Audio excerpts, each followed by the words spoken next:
I got the body for it. Amen.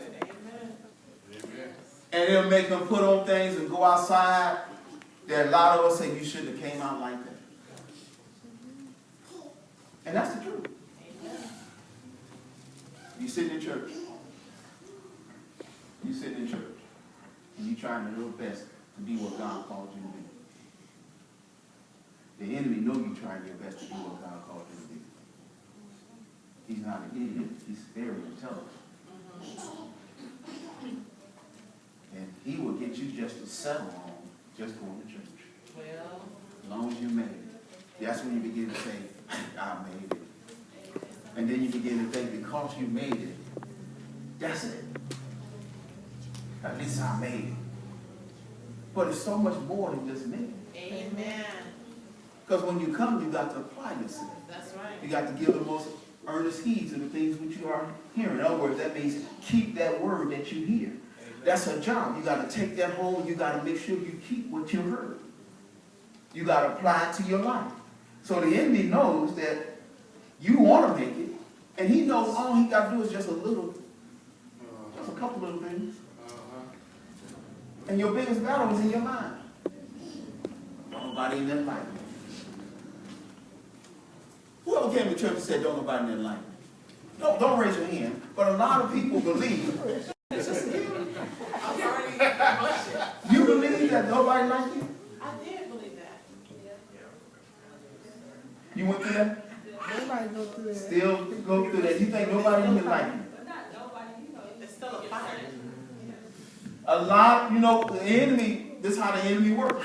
He will put that thought in your mind, and he'll keep you occupied with that thought, so you can't pay attention, so you can't take the word home with you. The only thing you're going to be leaving out of church with, they looked at me crazy. Boy, I'm tired of this.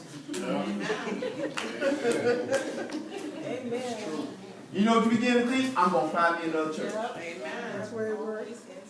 Don't you say that? Yep.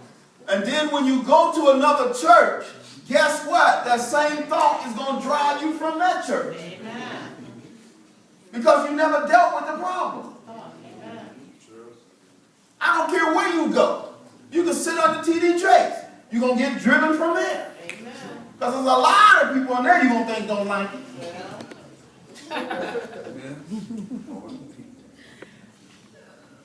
Isn't that the truth? So the enemy knows all he got to do is plant a few seeds. Y'all remember the parable about the sower? They planted good seeds, and at night the enemy came and planted bad seeds. And those bad seeds was in the field. The enemy knows all you got to do is just plant a few bad seeds and get you to dwell on those, because he knows weed grows faster than grass.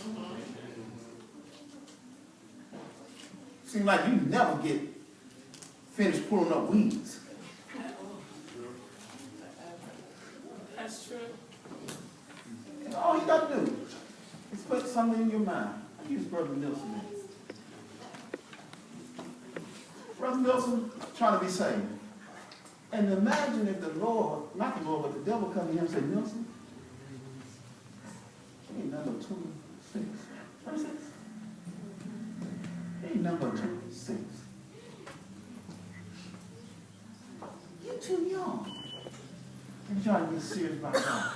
Only old people get serious about God. And all those people trying to tell you you ought to live for God, live their life before they start living for God. Ain't that what a lot of thoughts come to your mind is? Huh? You old, not young, then you should be saved.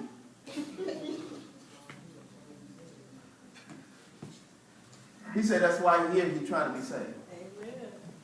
Nelson, I commend you for that. Amen. But are you really trying to be saved? What are you doing? Why are you looking at Andrew? You did cut your eyes on Andrew. What are you doing?